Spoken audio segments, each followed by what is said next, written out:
No tenemos un plan. El podcast de la Fundación Promaestro para aquellos que, en vez de talar selvas, riegan desiertos. Bienvenidas, bienvenidos. Me llamo Jorge Úbeda y soy profesor. He dado clase en muchos sitios distintos y en los últimos años enseño en la universidad a futuros docentes. El otro día, en el máster de formación del profesorado, compartí con mis estudiantes algunos datos sobre la repetición y el abandono escolar. En definitiva, que somos campeones de Europa y vamos a la cabeza, que no hay nadie que nos tosa en esto. Es decir, que más del 20% de los alumnos de 15 años han repetido alguna vez. España duplica la tasa de repetición en la OCDE. La reactividad que me encontré me sorprendió mucho y me entristeció. No es que los alumnos pusieran en duda los datos que compartí, sino que algunos de ellos, no uno, ni dos, ni tres, me atribuyeron determinadas intenciones al hacerlo. ¿Lo que nos vas a decir ahora es que hay que bajar el nivel para que todo el mundo apruebe? Me preocupa el abandono escolar, les dije. Y dirijo una fundación que trabaja para combatirlo, pero no reclamando bajadas de nivel. También les confesé que su reacción me había descolocado. Lo primero que critican, lo que más les preocupa, es que de aquí a unos años todo el mundo vaya a aprobar la educación obligatoria. ¿O es que a ellos y a sus compañeros ya les regalaron el graduado escolar? ¿Es que regalarlos la única solución para evitar que los jóvenes dejen los estudios? ¿Acaso lo regalan en los países de nuestro entorno? ¿O es que creen que los docentes no debemos sentirnos interpelados por estos datos, que no son asunto nuestro? ¿De veras los futuros profesores piensan que su vinculación con su materia o especialidad y su responsabilidad hacia ella será más relevante que su vínculo y su responsabilidad hacia sus estudiantes? Los estudiantes son personas a las que van a conocer en un momento crucial de sus vidas y para las que algunos de ellos se convertirá, sin duda, en un referente. Claro que lo que consigan o no consigan debe afectarnos, debe hacernos querer mejorar. Y claro que es importante transmitirles unos conocimientos que les ayuden a convertirse en adultos autosuficientes y capaces el día de mañana. Pero que no se nos olvide el objeto del sistema educativo, su objetivo, que esas personas salgan de la escuela con más oportunidades de las que entraron. Y para eso, ninguna materia, por muy convencidos que estemos de que la nuestra es importantísima, puede estar por encima de lo que el estudiante necesita y de lo que puede conseguir. No es el número de aprobados o de suspensos, sino el acierto a la hora de determinar esas necesidades, de desarrollar esas competencias y de evaluarlas, lo que marcará la diferencia entre un docente ineficaz y uno eficaz, o entre alguien que simplemente tiene un título que le habilita para dar clases y alguien que de verdad enseña. Bienvenidos a este podcast. Hoy nuestro plan es Alfredo Serrano. Allá vamos.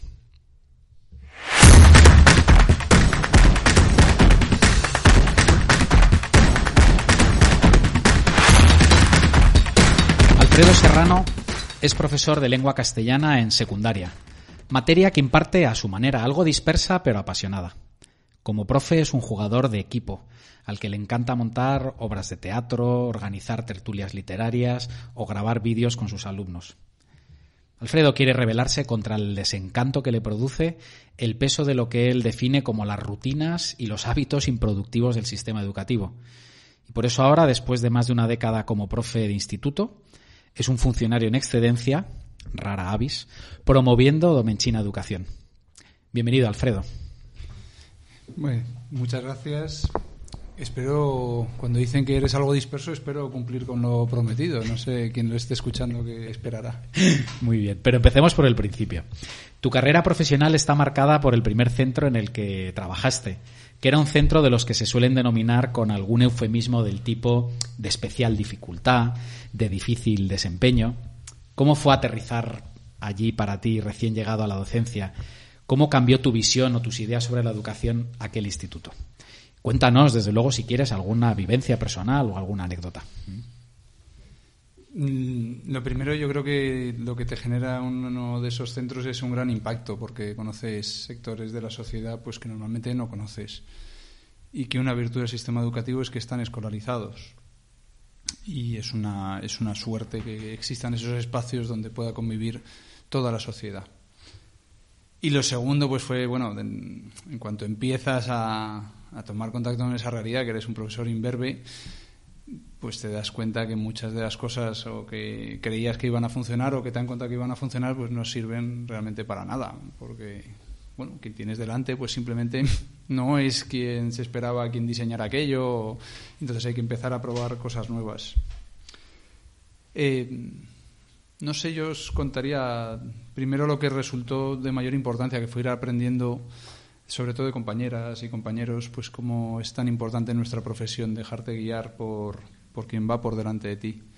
En aquella época, por ejemplo, todavía había maestras en la educación secundaria y era impresionante cómo aprendíamos de todo, de cómo saludaban, cómo miraban al alumnado, la paciencia que tenían, que se hacía gestos, se hacía de todo, la sistematicidad que tenían también, no solo las horas que le echaban, sino lo bien que se organizaba el trabajo. Bueno, pues al final hasta unos alumnos nos decían, profe, ¿es que hacéis todos como Lucía? Y dices, sí, claro, es que Lucía es una gran maestra, por eso hacemos como ella. Y no sé, cuando hablabas del abandono escolar, Jorge, ¿es tan doloroso en esos centros? Sí, porque a veces en nuestros institutos, ¿no?, están todos los estudiantes y todas las estudiantes, pero no siempre hay un sitio para todos, ¿no?, en nuestros institutos, ¿no? Y por eso creo que hace unos años pues creaste, y yo lo he vivido muy de cerca tuyo, junto con un grupo de docentes y de familias, la asociación Domenchina Educación, porque estabais convencidos de que el cambio necesario es un cambio sistémico, ¿no? Y me gustaría que nos contaras un poco más sobre Domenchina Educación y que nos explicaras cómo entendéis, cómo imagináis que pueden tener sitio estos estudiantes, que podemos cuidar el sitio que estos estudiantes tienen que tener en la educación. Domenchina nace después de un recorrido ya de cierto tiempo, de 6-7 años de profesión, y tras haber conversado pues con muchas personas y también con Promaestro y en particular contigo, Jorge, de cuáles son las claves que impiden pues una acción educativa más eficaz. Y nos damos cuenta que hay dos y que no están en manos del profesorado, a no ser que el profesorado se organice y las asuma, que son la organización y el currículo. Parece que son inamovibles, que no se puede hacer nada, no contra ellas, sino con ellas. Y lo que vemos es que son los pilares, son el telón de fondo de la acción educativa continua.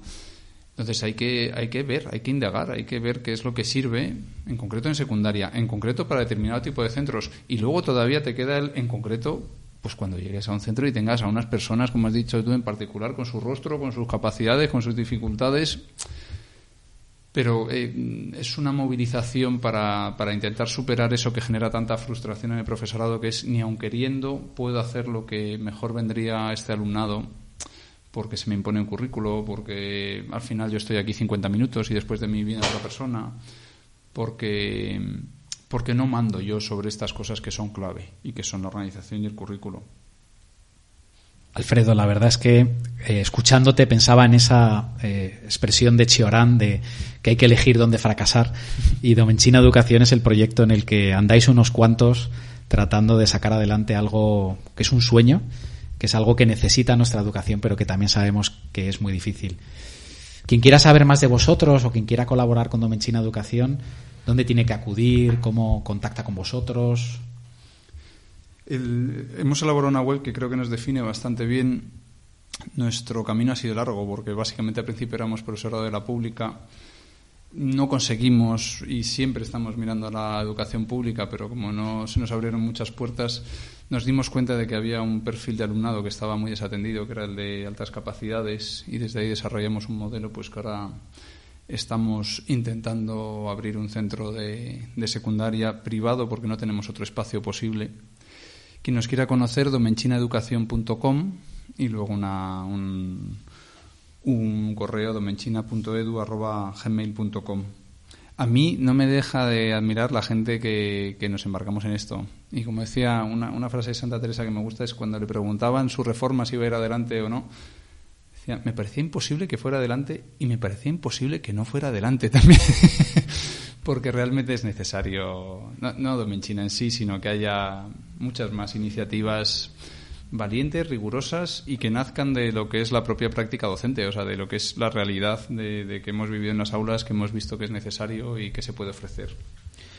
Pues Domenchina Educación necesita apoyo y necesita que la gente que está interesada contacte con vosotros. Y de hecho una persona importante en mi vida, y te lo he contado alguna vez, decía que las palabras mágicas que resumen la condición humana son aquellas que ocurren cuando le decimos a alguien te necesito. Cuando una persona le dice a otra que la necesita, con todo lo que tiene esa expresión de dependencia, de petición, de reconocimiento, de acogida, todo eso sintetiza muy bien, resume muy bien en qué consiste nuestra condición humana, nuestra humanidad. Y yo te pregunto, ¿cómo de necesitados estamos los docentes? ¿Cuál es tu impresión sobre nuestra situación, sobre el estado anímico general? ¿Cómo estamos los docentes? O sea, yo lo primero que te diría es una cautela, que claro, es un colectivo inmenso y encima pues en una triple red, digamos, pública, concertada y privada. Entonces creo que hay múltiples situaciones. Si más o menos valoráramos, yo sí he visto que por edad yo he compartido con personas que ahora se están jubilando, que alguna incluso se ha prejubilado de lo duro que les resultaba ya el panorama actual. Gente que vivió con mucha alegría el surgimiento de una educación pública que les ayudaba a progresar, que venían de entornos humildes y que han ido viendo cómo aquello les iba limitando su tarea docente, ya no conseguían realmente que la educación fuera un ascensor social para las nuevas generaciones, tenían ámbitos mucho menores de libertad de los que había antes como docentes apasionados, y yo he visto jubilarse a gente que me ha dado pena por la cierta tristeza con lo que se han jubilado. ¿Qué más te diría? Yo no me deja de asombrar que para ser una profesión que no es de las más reconocidas, no es de las mejor pagadas, no es de las... Yo sigo viendo gente valiosísima y gente de todo, gente joven, gente mayor, que por ejemplo con el COVID hubo una cantidad de gente que siendo muy mayor es que no faltaba un solo día, no se pedía una baja, bueno, es que era asombroso realmente el compromiso. Y yo sí creo que hay una sensación, o al menos en Domenchina vemos que se acerca profesorado que está deseando realmente tener las riendas de su profesión y hacer lo que saben que sirve, pero que no encuentran la vía, que es que están superados de tener que cumplir con informes, con tal, con es que esto hay que hacerlo así y da igual que se lo cuente a quien sea, que no me parece lo más adecuado, si es que no es planteable hacerlo de otra manera. Entonces esa sensación un poco de impotencia o de que, no sé, como que tu profesión no está realmente en tus manos, sí creo que es bastante general. Claro. Y quizás esa impotencia se conecta con otro tema que a ti sabemos que te subleva particularmente, ¿no? Y es este debate curricular y controversia entre competencias y contenidos, ¿no? ¿A qué crees que se debe la polémica entre competencias y contenidos? ¿Por qué crees que genera tanta confusión, posicionamientos tan vehementes en algunos sectores del profesorado y de la sociedad? Esto lo hemos hablado mucho nosotros, vamos a ser honestos. O sea, yo creo que realmente el profesorado, primero, llegamos, sobre todo en la secundaria, quizá en la primaria de otra manera, pero en la secundaria llegamos con un aparato conceptual muy pobre de lo que es aprender, que la clave no es que tú enseñes, sino que la otra persona aprenda. Y para definir qué es aprender, quién es la otra persona, por ejemplo en nuestro caso adolescentes, qué variedad hay de perfiles, llegamos con un aparato muy pobre y entre ellos es un aparato pedagógico muy pobre. ¿Qué quiere decir? Que muchas veces llegas con cuestiones que realmente cuando se plantean no sabes bien de qué se está hablando, de competencias, de contenidos. Aparte muchas veces ni siquiera ayuda a las definiciones que se dan hasta legalmente.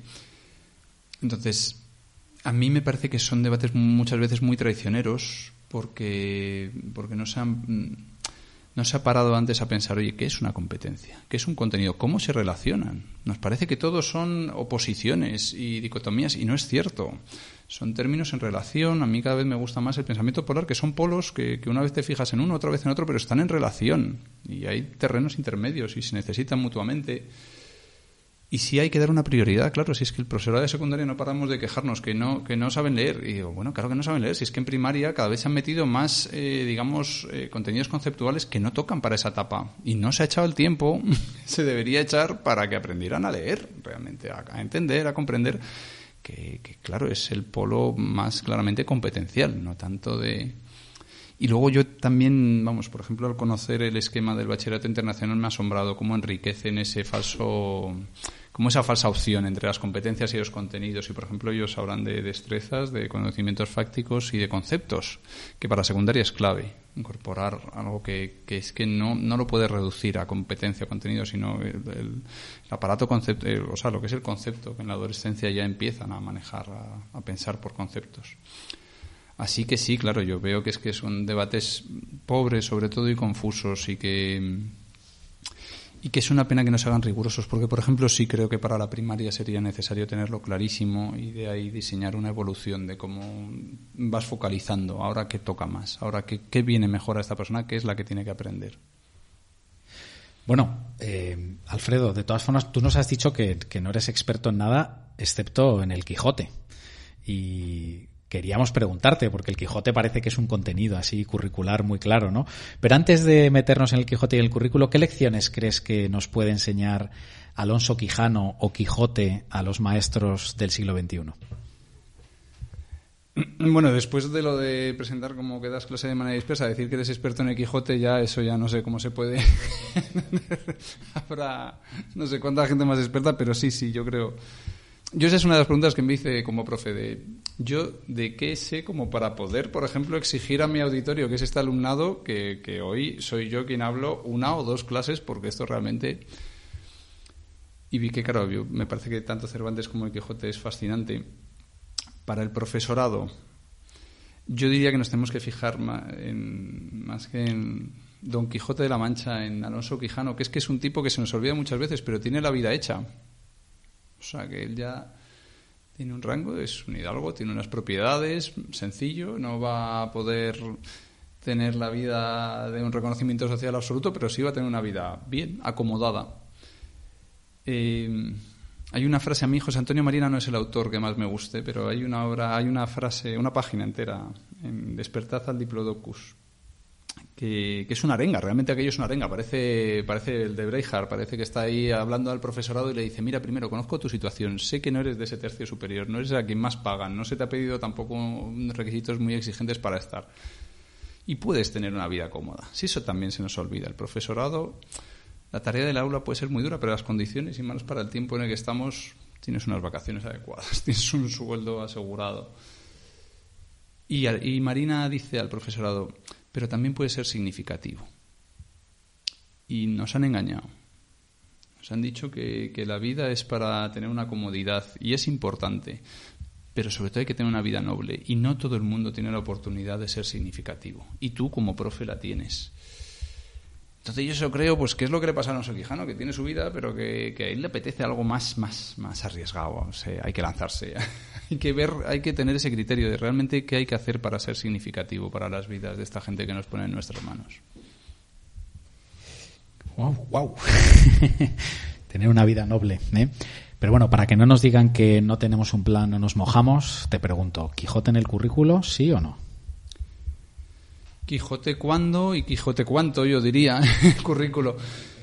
Creo que es cuando hemos hecho evaluaciones iniciales de contenidos te tronchabas, porque era lo que casi sabía todo el alumnado, quién había escrito el Quijote. Que, por cierto, es el único suspenso que dio Antonio Machado a uno que ya le preguntó de literatura y le dijo: bueno, pero entonces no sabía nada, y le dijo: ¿pero usted sabe quién escribió el Quijote? Y dice: no me suena. Y a ese se lo cargó, fue el único que se cargó como profesor Machado. Bueno, perdón, que ahora sí me he dispersado.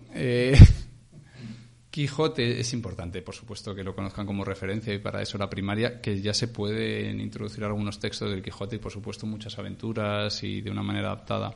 En concreto, yo en secundaria, que hemos hecho cada mucho éxito, seleccionar el episodio de los galeotes, yo creo que es fascinante para leerlo, para dejar el final sin leer, a ver qué va a pasar cuando Don Quijote ya los ha liberado, qué puede pasar ahí, luego cómo se revuelven ellos mismos contra la injusticia de su ingratitud. Hacer paralelos, hemos hecho también paralelos entre Shakespeare y Cervantes que han sido fascinantes. Y luego contar quién fue Cervantes, es muy importante. Contar cómo Cervantes escribe aquella maravilla después de una vida azarosa, en riesgo de muerte en múltiples ocasiones, y cómo cómo él ha ido descubriendo. O sea, que Quijote, y para quién también, claro, ojalá haya alumnado que tenga la capacidad lectora en secundaria, que no creo que sea todo, ni mucho, como para abordar 1000 páginas de un texto que ya tiene sus años. Muy bien. Alfredo, antes de despedirnos de ti, queremos animar a nuestros oyentes a que lean una práctica que publicaste junto con una compañera en el primer volumen de la revista Pensadero, que está disponible en nuestra web de la revista. Es una práctica llamada La Caja de Pandora, cómo incentivar la esperanza en el alumno de secundaria. Y en ella aparecen con claridad algunas de las inquietudes que hoy has compartido con nosotros, además de recomendaciones muy útiles para otros docentes de secundaria. Y ahora ya sí, hasta pronto, Alfredo, y muchas gracias por este buen rato. Bueno, muchas gracias a vosotros y a quien nos escuche.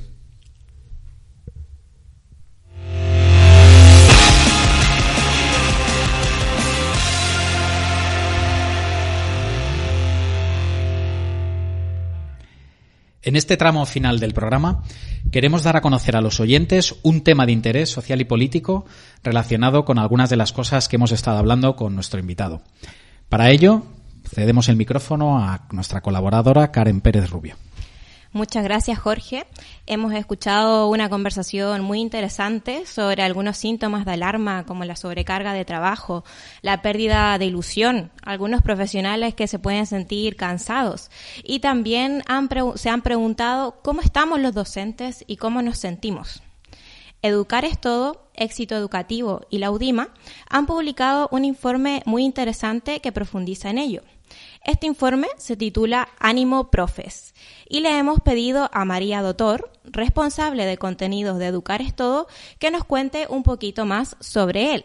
Adelante, María. Dinos, por favor, ¿cuánto influye el estado de ánimo en la labor docente y qué dicen los profesores al respecto?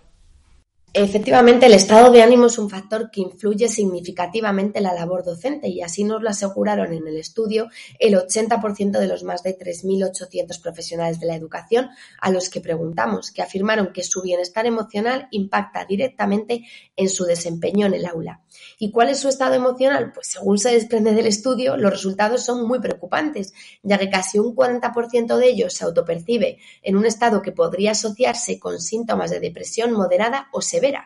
Síntomas que se agravan en el 13% de ellos, que incluso confiesan ideas autolesivas, especialmente en el caso de mujeres de edades comprendidas entre los 41 y los 50 años. Por todo ello, después de analizar los datos del estudio y a la vista de los resultados, hemos decidido lanzar el Observatorio Ánimo Profes, desde el que pretendemos concienciar a la sociedad de la situación en la que se encuentra la comunidad docente y aportar herramientas de autocuidado y de apoyo emocional a los centros educativos que quieran ponerse manos a la obra en el cuidado de la salud mental de sus docentes. Sabemos que el capital humano es el pilar de los centros educativos y que cuidar a nuestros docentes repercutirá positivamente en el aprendizaje de nuestros alumnos.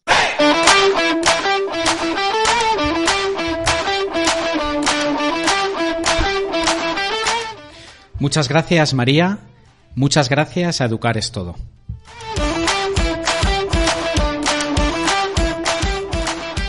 Nos quedamos con la idea de que las personas, los profesionales, los docentes, son el pilar de los centros educativos.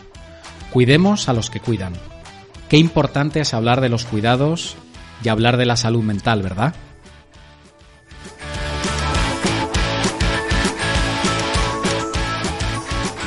Qué importante es hablar así en general y pedir ayuda cuando uno la necesita.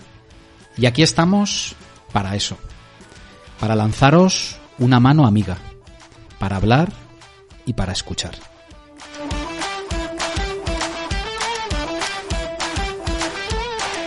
Así que queremos recibir vuestros comentarios, vuestras sugerencias, vuestras críticas, vuestras recomendaciones y vuestras alabanzas, siempre que las merezcamos. Ojalá os apropiéis de este espacio. Ojalá seáis como Alonso Quijano y os arriesguéis a colaborar con nosotros. Este podcast es vuestro, es de los profes, porque nosotros, ya lo sabéis, no tenemos un plan, tenemos muchos. Muchas gracias por acompañarnos en esta aventura.